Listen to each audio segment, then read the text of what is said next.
Bab 20. Kenapa kalian berdua cuma saja bantuin Kek untuk merayu tuh si Dodi Peot untuk membuka gerbang? Bukan malah diam saja kayak orang bodoh. Bentak Bu Siti pada Pak Bandi dan juga Farah. Sontak saja, Farah dan Pak Bandi pun tersadar dari keterkejutannya karena diusir dari rumah. Bu, apa kami tidak salah dengar? Mbak Alia mengusir kita, Bu? Tanya Farah nampak seperti orang bodoh. Kamu juga ikut-ikutan budek Kiarah. Bakmu Alia telah tega mengusir kita, dia memang benar-benar mau jadi menantu durhaka setelah jadi istri durhaka. Ucap Bu Siti mengumpat. Bu, cubit Bapak gak lagi mimpikan. Masa kita diusir dari rumah kita sendiri? Sarkas Pak Bandi yang mengira kalau ini tidak nyata. Sadar Pak, ini nyata, menantu yang selalu kau bela itu telah tega mengusir kita. Bentak Bu Siti lagi. Bu Siti benar-benar merasa geram dengan suami dan anaknya, tahu diusir bukannya membantu untuk bisa masuk ke rumah tetapi malah diam saja kayak patung. Hal yang sebenarnya, Pak Subandi tidak menyetujui kalau Faris berselingkuh dengan Sari. Awalnya Pak Bandi menolak saat Faris berniat menikahi Sari. 29. Tetapi saat tahu kalau Faris telah membuat Sari sampai hamil, ya mau gimana lagi? Mau tidak mau, Pak Bandi mengizinkan putranya, Faris untuk menikah lagi. Dan hari ini, hal yang selama ini ia takutkan telah terjadi. Hal di mana saat menantunya tahu kalau suaminya telah berselingkuh pun benar terjadi. Akhirnya mereka semua telah diusir oleh menantunya. Hal ini sudah ada dalam bayangan Pak Bandi saat dulu Faris meminta izin untuk menikahi Sari secara siri. Lalu, sekarang kita harus bagaimana, Bu? Tanya Farah lemas, ia benar-benar syok dengan drama pengusiran yang tiba-tiba ini. Ya mau apa lagi? Tentu saja kita akan tetap menunggu di sini sampai tuh menantu laknut keluar. Awas saja jika nanti ia keluar, ibu akan jambak rambutnya dan akan ibu cubit tangannya sampai biru. Ucap Bu Siti yang menyimpan amarah yang besar terhadap menantu pertamanya. Mengapa menantu pertama? Karena sekarang putranya, Faris sudah beristri dua, walau pernikahan siri tetapi Faris telah sah menjadi suami dari seorang Sari. Tapi Bu, ini panas, bisa gosong kulit aku. Rengek Farah. Diam kamu Farah. Di saat seperti ini kamu masih memikirkan kulitmu. Bentak Bu Siti sambil mendelik pada Farah. Farah pun mengerucutkan bibirnya. Akhirnya mereka bertiga pun tetap bertahan di depan pagar, di bawah teriknya sinar matahari, mereka menunggu kedatangan Alia. Sedangkan Alia, ia tersenyum sinis melihat bebalnya sang mertua. Alia saat ini tengah melihat mereka bertiga dari balik jendela yang ada di kamarnya, dan lagi ia juga melihat drama tadi lewat kamera CCTV yang tersambung di ponselnya. Dasar, tidak punya malu. Ucap Alia mendesis. Kak, tiba-tiba Kinan datang mendekat. Alia berbalik dan menatap sang adik tersayang. Ada Ken. Ini, video yang tadi pagi sudah viral, cepat banget ternyata nyebarnya, cetus Kinan sambil memperlihatkan sebuah berita yang ada di salah satu medsos. Si kembar memutuskan untuk menemani sang kakak di rumahnya. Video apa itu Ken? Tanya Alia tidak mengerti tentang video apa yang dimaksud Kinan. 30. Saking fokusnya dengan Faris dan keluarganya tadi, Alia sampai tidak sadar kalau ternyata ada yang memvideo drama tadi di pernikahan Faris. Video kita yang tadi pagi, kata Kinan. Lantas Alia pun melihat berita yang sedang trending topik itu. Di menit berikutnya, Mata Alia pun membola saat melihat video saat ia melabrak dan membongkar rahasia suami laknutnya. Ini, ucap Alia. Kinan mengangguk. Ada yang mengabadikan kejadian tadi pagi. Alia mengangguk saja. Baguslah, dengan begitu mereka akan tambah malu, cetus Alia. Tapi Kak, gimana kalau Mama dan Papa tahu? Tanya Kinan. Tidak apa-apa, ini memang sudah waktunya untuk mereka tahu. Aku udah salah menyembunyikan masalah ini dari mereka, kata Alia sambil memandang kembali ke arah luar, pandangannya jauh menerawang, tidak lagi melihat pada mertua yang masih berjemur di depan gerbang. Kinan mengangguk mengerti. Sudah 3 jam berlalu, Farah pun mulai mengeluh karena sedari tadi mereka masih berada di depan gerbang seperti orang bodoh. Bu Pak, sampai kapan kita akan tetap di sini? Lihatlah, bahkan Mbak Alia saya tidak ada kelihatan batang hidungnya. Ia pasti sengaja, karena tidak mungkin ia tidak tahu kalau kita ada di luar. Secara tadi ibu sudah buat keributan, ia pasti sengaja melihat kita menderita begini, keluh Farah. Ya Bu, mending kita pergi saja, cari tempat untuk beristirahat, Bapak sudah lelah sekali Bu, pengen rebahan, timpal Pak Bandi juga mengeluh. Sejak pagi buta, mereka sudah sangat sibuk untuk pernikahan Faris, dan sampai sekarang mereka sama sekali belum beristirahat, dan Pak Bandi pun merasa kepalanya sangatlah pening. Tapi kita belum bertemu Alia Pak, Ibu tidak rela jika harus pergi dari rumah ini. Ibu sudah kadung cinta dengan rumah mewah ini Pak, lirih Bu Siti yang akhirnya meneteskan air mata. Sama seperti Pak Bandi, Bu Siti sebenarnya juga sudah sangat lelah, ingin sekali merebahkan tubuh ke atas kasur empuknya yang ada di rumah besar ini. 31. Sepertinya Mbak Kalia tidak akan menemui kita Bu, mending kita pergi dulu dan cari tempat penginapan. Besok kita kembali lagi ke sini untuk bertemu Mbak Alia, ucap Farah memberi ide. Bu Siti mengangguk, sepertinya ia menyetujui ide putrinya. Baiklah, Ibu juga sudah sangat lelah, kita cari penginapan seperti katamu Farah, putus Bu Siti. Akhirnya mereka bertiga pun memutuskan untuk pergi dulu dan akan kembali lagi esok hari. 32. Malam hari, sebuah mobil sedan hitam masuk ke dalam pekarangan rumah Alia. Ketika mobil tersebut sudah berhenti, orang yang menjadi penumpang pun turun dengan tergesa. Sayang, hati-hati. Tegur Vano sedikit berteriak pada istrinya. Ya, yang baru datang adalah Vano dan Aisyah. Sesaat setelah berita itu viral di medsos, Aisyah juga kebetulan melihat berita itu ketika memainkan ponselnya. Saat tahu dalam berita yang berjudul istri sah melabrak suami dan pelakor itu adalah sang putri, Aisyah langsung panik dan langsung menelpon Vano yang saat itu masih mengadakan rapat di kantor. Vano yang dikabari Aisyah pun langsung menyerahkan tanggung jawab pada asisten pribadinya, sedangkan Vano sendiri langsung pulang ke rumah. Sampai rumah sang istri tercinta sudah berlinangan air mata, dengan tangis yang membasahi pipi, Aisyah meminta untuk cepat pergi ke rumah sang putri. Dan disinilah mereka berada, di depan rumah Alia yang jika dilihat dari luar nampak biasa saja. Aisyah lantas menoleh pada sang suami lalu dirinya meminta maaf.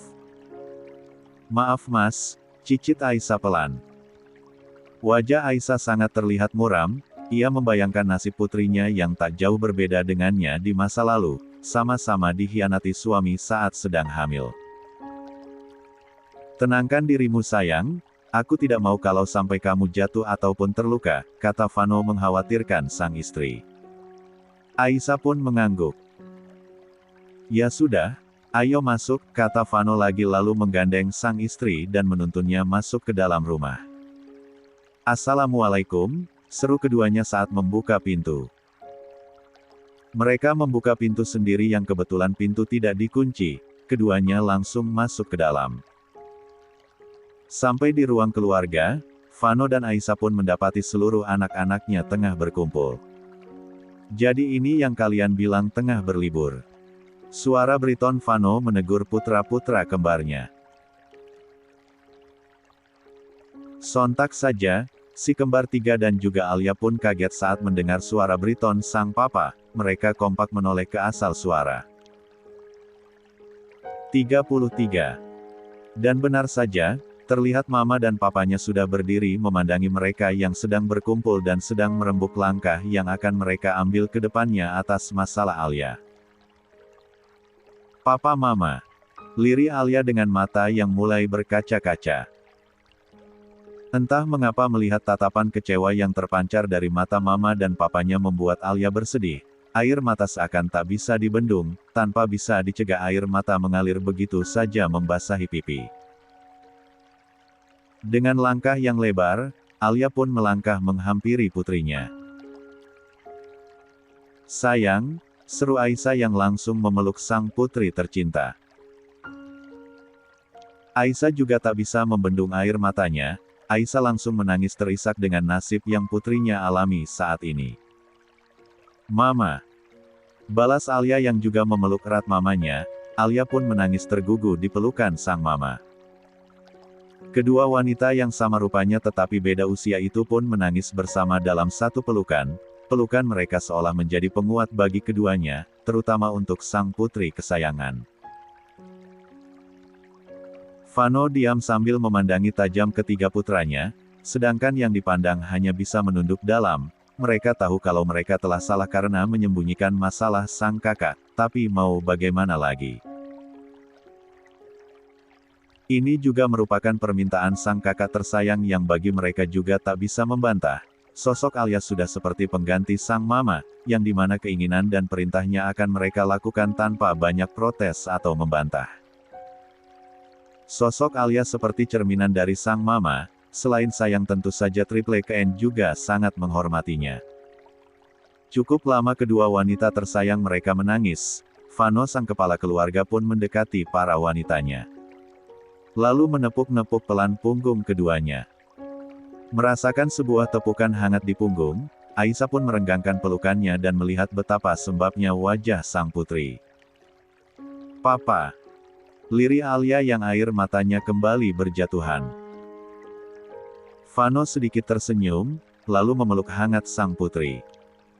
Tidak lama, Vano langsung melepasnya dan menatap putri kesayangannya dengan intens. "Apakah berita itu benar? Suamimu telah berselingkuh dengan pembantumu?" tanya Vano mulai menginterogasi. Alia mengangguk pelan. "Benar Pak," jawab Alia mencicit. "Kenapa kamu tidak bilang kepada kami sayang? Apakah kamu tidak menganggap kami lagi sebagai orang tuamu?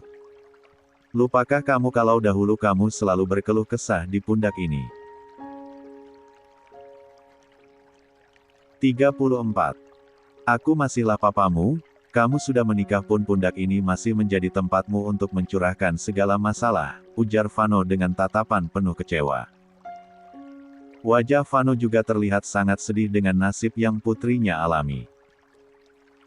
Sungguh, Vano sangat tahu bagaimana rasanya dikhianati oleh pasangan, karena dahulu ia pun juga merasakan hal yang sama seperti yang dialami wanita-wanita yang terkasihnya ini. Alia menggelengkan kepalanya cepat. "Bukan begitu Pak, aku tidak bermaksud seperti itu. Aku hanya tidak mau melihat mama dan papa bersedih dengan masalah ini. Aku merasa malu Pak, karena dia lelaki pilihanku. Dulu aku dengan bersikeras ingin menikah dengannya, justru berakhir seperti ini. Maaf telah mengecewakan mama dan papa." Lirik Alia yang merasa sangat bersalah. Aisyah hanya bisa menangis tergugu, sungguh masalah putrinya ini mengingatkannya dengan rasa sakit yang dahulu pernah tertoreh di hatinya. Vano yang mendengar istrinya menangis seperti itu pun langsung merangkul pundaknya dan mengelus-elus punggungnya. "Kendalikan dirimu sayang, aku tidak mau kamu sakit setelah ini," tegur Vano pelan. "Mama, maafkan aku Ma, Liri Alia yang juga ikutan menangis. Sedangkan si Triple hanya bisa menunduk dalam, mereka merasa sangat bersalah dalam hal ini yang ikut-ikutan menyembunyikan masalah sang kakak. Lihatlah, akibatnya mama mereka menangis terisak-isak, hal yang tidak bisa mereka lihat jika mamanya sampai meneteskan air mata. Tetapi, walau begitu, mereka juga tidak menyalahkan sang kakak. Mereka tahu kalau posisi kakaknya juga sulit untuk memberitahu masalahnya pada orang tua mereka. Ternyata selama ini perasaan gundah dan mimpiku itu benar, Mas, kalau sedang terjadi sesuatu dengan putri kita. Beberapa kali aku selalu tergigit saat sedang makan, dadaku sering nyeri yang tidak ditemukan penyebabnya ketika diperiksa, dan mimpi-mimpi itu juga adalah tanda kalau putriku sedang disakiti. Liri Aisyah dengan isak tangisnya. Alia semakin banjir saja air matanya ketika mendengar ungkapan mamanya, ternyata mamanya selama ini juga merasakan apa yang ia rasa, tanpa ia beritahu, ternyata mamanya sudah diberi tanda, mungkin inilah yang dinamakan the real of ikatan batin antara ibu dan anak. Sang ibu akan merasakan juga apa yang anaknya rasakan walaupun dalam keadaan berjauhan. Vano pun memeluk istrinya untuk menenangkannya. Setelah istrinya itu cukup tenang, Vano pun melepas pelukannya. Lalu, apakah mereka sudah di penjara, Al? Tanya Vano pada putrinya. 35. Alia mengangguk.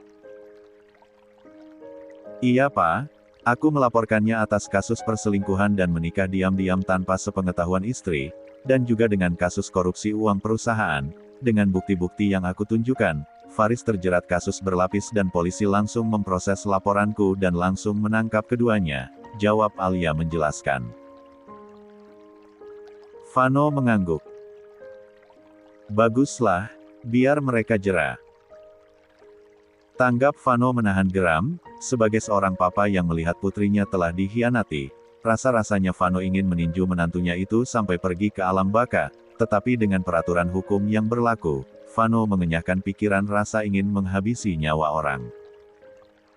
Alia adalah putri kesayangannya, putri di mana menjadi pelipur lara setelah sekian tahun dibohongi sang mantan istri laknat. Yang katanya belum bisa hamil ternyata selama pernikahan selalu meminum pil kebon untuk menghalangi kehamilan. Dahulu Vano sangatlah menginginkan seorang anak, dan kehadiran Alia waktu itu, menjadi kebahagiaan tersendiri untuk Vano. Lalu sekarang apa rencanamu? Tanya Vano kembali. Aku akan menggugat cerainya, Pak, jawab Alia mantap. Bagus. Orang tidak tahu diri sepertinya memang harus dibuang jauh-jauh ke laut, pengkhianat akan selalu menjadi pengkhianat, jangan beri kesempatan untuknya karena selingkuh itu seperti penyakit yang sulit untuk disembuhkan. Ucap Vano dengan wajah yang terserat akan kebencian. Vano memang sangat benci dengan orang yang berkhianat. Brak.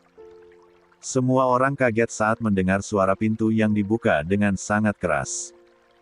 Tak lama terdengar derap langkah kaki kian mendekat. Faris. Faris. Di mana kau bajing asteris N? Keluar. Akan kutembak kepalamu karena sudah mengkhianati cucuku. Terdengar suara Briton berteriak kencang, suaranya pun menggema di seluruh rumah. Opa. Ucap Alia dan Triple KN kaget saat melihat sang opa datang sambil membawa pistol di tangannya. 36. Opa. Kaget Alia dan juga si Triple saat melihat kedatangan sang opa yang di tangannya membawa sebuah pistol panjang. Seperti akan pergi memburu singa saja opanya dengan pistol tersebut. Di mana bajing, N itu? Bawa ke hadapanku sekarang. Sentak Opa Leon dengan wajah yang sudah merah padam. Opa Leon sama sekali tidak terima, cucu perempuannya disakiti oleh kutu kuda seperti Faris. Dedi, tenanglah. Seru Vano pada sang Dedi yang terlihat marah sekali. Sama seperti dirinya, Sebenarnya Vano juga sangat marah. Darahnya mendidih sampai ke ubun-ubun dan rasanya ingin mengamuk dan mencekik si menantu laknut. Tetapi Vano berusaha untuk meredam amarahnya dan menjaga kewarasannya. Melakukan kekerasan hanya akan merugikan dirinya, dan Vano tidak mau hal itu terjadi, sehingga berimbas pada keluarganya. Tenang kepalamu. Matamu buta. Cucuku diselingkuhi suaminya dan kamu hanya diam saja, Van. Ketus Opa Leon memandang putranya sengit. Benar-benar tak habis pikir, kalau itu Leon, pasti sudah ia kirim itu si kutu kuda ke Antartika, supaya menjadi makanan ikan paus.